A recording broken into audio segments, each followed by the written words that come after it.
سے پہلے اللہ تعالیٰ کا لاکھ لاکھ شکر کہ جس نے ظفر انور صاحب کو اور اس کی پوری ٹیم کو اللہ تعالیٰ نے موقع فراہم کیا کہ وہ اہل علاقہ کا ایک دیرینہ مسئلہ تھا یا دیرینہ مطالبہ تھا، اور عموماً ہوتا بھی یہی ہے کہ جو بھی جگہ ہوتی ہے وہ چاہتی ہے کہ میں آگے بڑھوں. تو ظفر انور صاحب اور ان کی ٹیم نے دن رات محنت کی اور اپنے انتخابی منشور میں اعلان کیا تھا کہ فلاں فلاں چیز اگر ہم بنے یا نہ بنے ہم نے اس کو مکمل کرنا ہے. تو آج 14 ماہ کے بعد چک سواری کی تاریخ کا سب سے بڑا ایشو چک سواری اسلام گڑھ حلقہ ہے. اس کو لفظ چک سواری یا اسلام گڑھ مین چک سواری یا اسلام گڑھ پورا حلقہ ہے.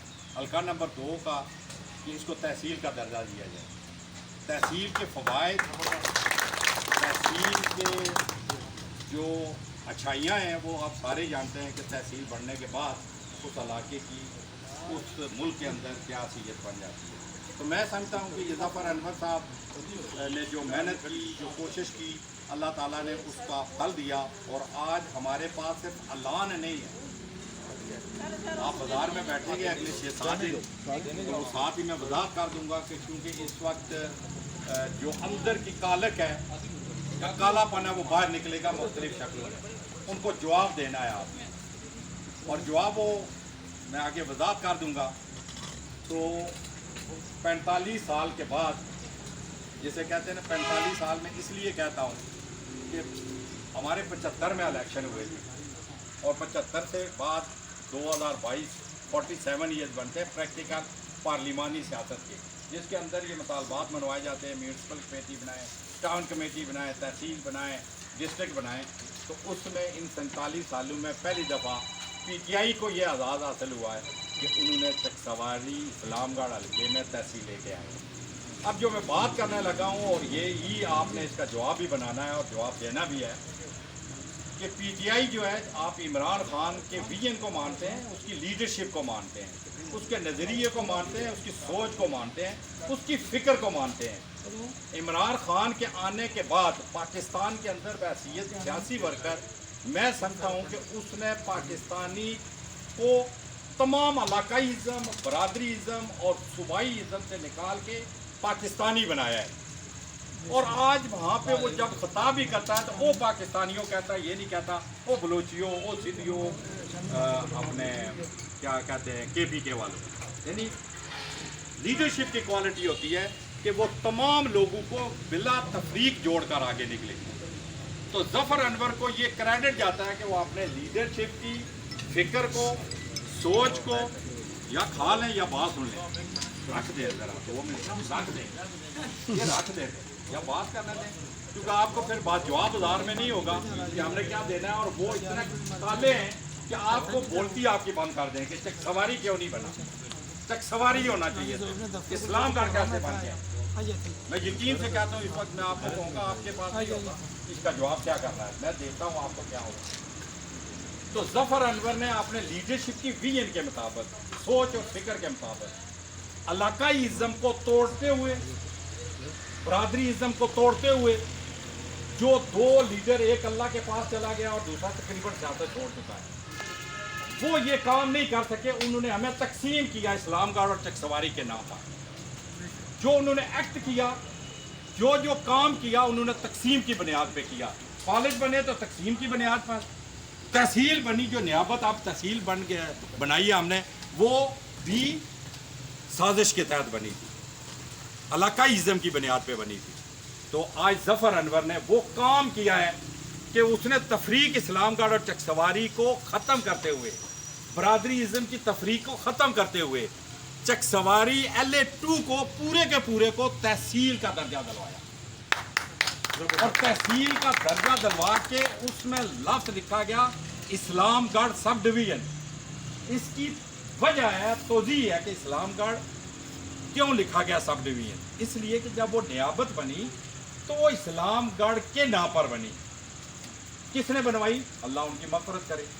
وہ اس کو نیابت کا نام رکھ سکتے تھے، اسلام گڑھ چک سواری نیابت، نہیں رکھا. بیج بویا 45 साल जो आपके साथ डिस्कशन करेंगे चक सवारी में, मैं उनके फेस बुक पे थोड़े थोड़े देखे कागज पर कि जी वो तहसील चक सवारी को वालों को क्या मिला। तो तुम्हारा बाप 45 साल थे, वजीर आजम रह के गया है, इसको डी नोटिफाई करवा देता, इस नियाबत को ख़त्म करवा देता, इसका नाम तब्दील करवा देता, इस्लामगढ़ चकसवारी नियाबत रख देता, आज हम वही नाम रखते।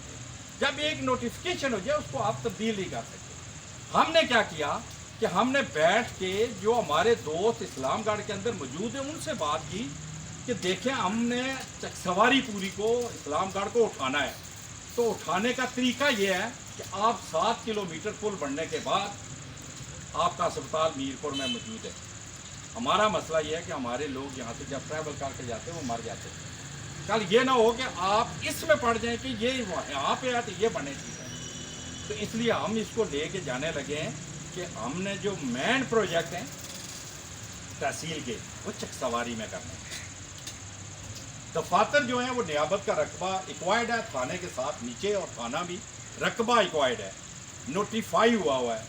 उसको हम सब डिवीजन का दर्जा दे के वो नीचे ऑफिस बनाएंगे। और वो इतनी खूबसूरत जगह है कि अगर आज भी आप में से किसी को फैसला करने का मौका देते तो खालकाबाद वाला भी वहीं पे आएगा, काकड़ा टाउन वाला भी वहीं पे आएगा। तो इतनी ट्रैवलिंग आपकी है वो भी उधर जाएगी। और उसमें हमने जो सबसे खूबसूरत चीज़ सोचने की कोशिश की कि हमारी सबसे नीचे यूनियन काउंसिल, वो यूनियन काउंसिल कनेली है, अब 2 बन गई हैं। वहाँ पे जॉब की प्रॉब्लम है, वहाँ पे छोटे छोटे मुलाजम वो बाहर जाके नहीं कर सकते, वहाँ पे अगर बन जाती है तो हम वहाँ पे लोगों को रख सकते हैं। अगर मैं किसी को हरनों से पनियाम से वहाँ पे पीएन भर्ती करवाता हूँ, कोई छोटा मोटा वो कहता 15,000 में यार मेरा लग जाता है, मैं नहीं जाऊँगा।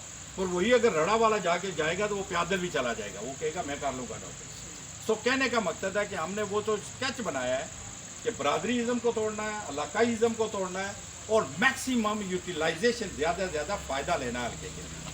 तो इस बुनियाद पे हमने उसको इस्लामगढ़ सब डिवीज़न का दर्जा दिलवाया है। और उसका साथ ही ये नोटिफिकेशन भी आपके हाथों में होगा कि तमाम बड़े प्रोजेक्ट वो चकसवारी में बने। और उसका सबसे बड़ा प्रोजेक्ट हमारा जो है वो तहसील हेडक्वार्टर हॉस्पिटल का है। हमने जगह भी देख ली है, उसके पैसे भी करवा दिए हैं। ये नहीं होगा कि ये दफातर तहसील के 2 साल बाद बने, 4 साल बाद बने, इंशाल्लाह बहुत जल्दी वो फंक्शनल है। ये था इसका पहला पोर्शन। अब है दूसरा पोर्शन कि ज़फ़र अनवर ने यह अपना काम कर दिया है और प्राइम मिनिस्टर आ रहा है। आप यकीन करें कि अगर हम अपनी पूरी ताकत और तवानाई इस जलसे के लिए नहीं लगाएंगे, जो चीज़ होनी है वो होगी। अब उस बंदे को रियलाइज़ करवाना कि जिसने सब डिवीज़न दिया है, आज़ाद कश्मीर पूरे में हर बंदा चाहता है मेरा सब डिवीज़न हो, तो हमें अगर मिल गया है तो इसका मकसद है कि उसकी खुसूसी अनायत है, खुसूसी नज़र है, खुसूसी उसने हमें पैकेज दिया है कि वो तहसील अनाउंस करने के लिए नोटिफिकेशन पहले दिया है, अनाउंसमेंट बाद करने आ रहा है।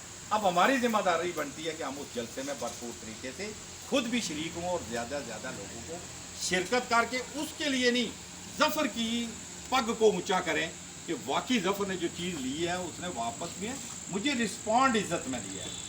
हम वो घंटा 2 घंटे जो गुजारेंगे वो रिस्पॉन्ड जो है वो ज़फ़र अनवर को मज़ीद आगे लेके जाएगा। तीसरी बात जो इंतहाई इंपॉर्टेंट है वो यहाँ पे कभी भी हम अनाउंस नहीं करेंगे, वो आप जलसे में आएंगे, आप यकीन करें कि आपको अंदाज़ा ही नहीं है कि इस पैकेज के अंदर चकसवारी के लिए क्या क्या लेके आए। ये जस्ट फॉर पीनट हमने आपको बताया कि चले आप पीपल्स पार्टी वाले हैं वो तो बोलेंगे नहीं, दूसरे जो काले वाले हैं काले अंदर से वो थोड़ा थोड़ा बढ़ात निकालेंगे, ये नहीं हुआ वो नहीं हुआ, मक्खियाँ निकालने को, उनके लिए जवाब के लिए इतनी सी आपसे ये गुजारिश करनी थी कि ये है हमारा बयानिया, ये हमारा नुक्ता नज़र। और तहसील पे सिर्फ ज़फ़र अनवर खराज तहसील का मुस्तहिक नहीं है, आप लोग भी। अगर आप पूरी ताकत के साथ उसके साथ खड़े ना होते और इतनी वोटें ना निकलवाते कि वो आज जाके वहाँ पे जब बात करता है कि मुझे इलेक्शन हरवाया गया है, हरवाने को छोड़े जब मुकाबला देखते हैं तो वो कहते हैं ये 90-20 ये वाकई इसका हक था, इसको कुछ देना चाहिए। अगर वोटें ना होती, अगर इसी की जगह 4,000 होती, मैं उसकी एक मिसाल दे देता हूँ कि बाज़ औक़ात लोग इतने काले होते हैं कि वो छोटी बात करते हैं। बरादरीज़म की हमेशा बात छोटा आदमी करता है, उसके पास बेचने के लिए कुछ नहीं होता। इलाकाइज़्म की जो बात करता है उसके पास नज़रिया सोच नहीं होती, वो छोटी छोटी बातें करता है। तो मैं एक जगह पे था मुस्लिम लीग नून में, अब ज़ाहिर है जब गुफ्तगू करते हैं आप, नॉलेजेबल हैं, बात करते हैं ये वो, तो उसको कोई बात ना मेरी निकली तो मुझे कहता है आप अपना पोलिंग स्टेशन जीते थे।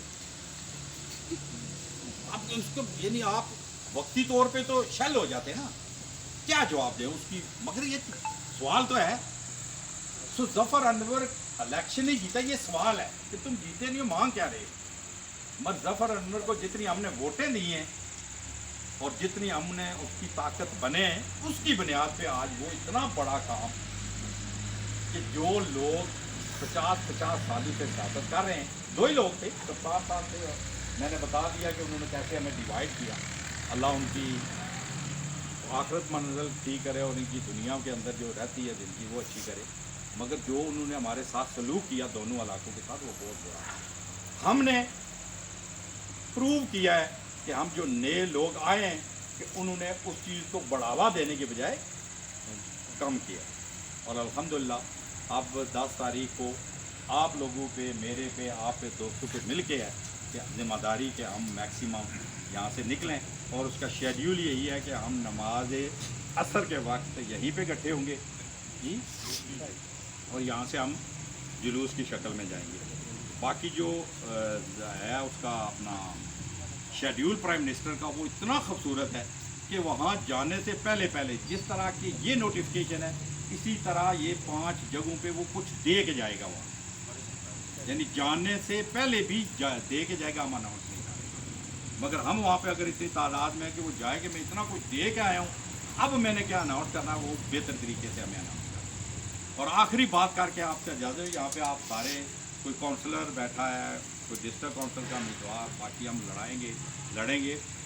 जो हमारे लिए सबसे खूबसूरत चीज़ आई है कि आपके पास माल बेचने का माल होना चाहिए, यानी आप जाके किसी जगह पर कोई आवाज़ा देते हैं तो आपके पास कोई होना चाहिए ना, मेरे पास स्प्राइट है, कोक है, चाय है, प्याला है, वो होना चाहिए। अगर हो ही ना तो हमारे पास खूबसूरत ये है कि ये जो हमारे पास पैकेज आया है, तहसील आई है, इन इलेक्शनों के अंदर हम जाके लोगों को समझा सकें कि हम जीते नहीं हैं तो हमने आपको ये दिया है।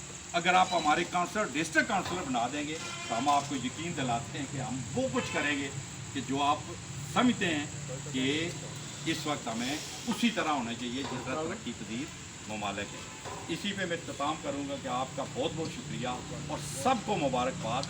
आपकी वजह से, मेरी वजह से जफ़र अनवर की कमर मजबूत हुई और वो हमारी लड़ाई बहुत खूबसूरत तरीके से लड़ा है। चापलूसी नहीं है इसमें, ये उससे कोई लेना देना है, मगर करके दिखाया है। अभी हमारा जलसा नहीं हुआ, नोटिफिकेशन मेरे पास और आप सबके पास मौजूद है। अब इससे आगे जाते हैं कि इस वक्त जो हमारी असम्बली है, असम्बली के अंदर बहुत सारे मिनिस्टर्स हैं। एक मिनिस्टर कल भी है कि उसने पूरे का पूरी तबाही निकलवा दी, ज़्यादती करके, अपनी जमात का भी हो। पर एक ऐसा मिनिस्टर है जो जिसे कहते हैं ना हिडन, पीछे बैठ के, और उसका काम बोलता है, और वो भी हमारी खुशकिस्मती है कि वो भी हमारे हल्के के चौधरी इकबाल साहब, और उनका नुक्ता नज़र ये है कि मैं इंशाल्लाह जब जाऊंगा तो आज़ाद कश्मीर को स्मार्ट आईटी के अंदर एक जगह प्रो के चला जाऊंगा। जितना मैं जानता हूं या जितना मेरा उनके साथ लिंक्ड है, आप यकीन करें कि पिछले 50 सालों में असम्बली के अंदर इतना काम नहीं हुआ। जिस बंदे ने 14 महीने में आईटी के शोबे में, जिससे ही पूरा इनकलाब बर्पा होना है आज़ाद कश्मीर में, उसमें उन्होंने किया। और उसमें ये जो जफ़र अनवर की कैंपेन है, इसकी जो बैकबोन कहते हैं, रीढ़ की हड्डी, वो इकबाल भाई भी थे कि उन्होंने अपना स्टेप आगे करने के बजाय इनके पीछे खड़े हुए कि ये जो कुछ कह रहा है मैं इसके साथ हूं। इसका मकसद है कि आपको एक बड़ी सपोर्ट असम्बली के अंदर मिल गई कि आपका दूसरा एमएलए अपने नंबरिंग के चक्कर में नहीं है, बल्कि वो जो काम कर रहा है उसके पीछे खड़ा होकर ये बड़ा पाना है। तो हम उन्हें भी खराज तहसीन पेश करते हैं, जिस तरह की वो कोशिशें कर रहे हैं हल्के के अंदर, जिस तरह खर्च कर रहे हैं, जिस तरह पैसा ला रहे हो, खुसूसन आज़ाद कश्मीर को स्मार्ट रियासत बनाने के लिए कर रहे हैं। मुझे यकीन है कि आने वाले दिनों में 8-10 महीने में उनका रिजल्ट भी हमारे सामने आ जाएगा। तो अब आप है कि आप और मैं 10 तारीख को क्या करते हैं। Thank you very much. तो दोबारा शुक्रिया अदा करते हैं सरदार तनवीर अलियास साहब का कि उन्होंने कमाल मेहरबानी की है پرائم منسٹر ہیں اور ظفر انور کو یہ تحصیل کا جو تحفہ دیا ہے ہم ان کا شکریہ ادا کرتے ہیں آپ کے توسط سے، اور انشاءاللہ 10 تاریخ کو پریکٹیکلی گراؤنڈ میں جا کر ہم ان کا شکریہ ادا کریں گے اور اس کی دعا کریں گے. Thank you very much.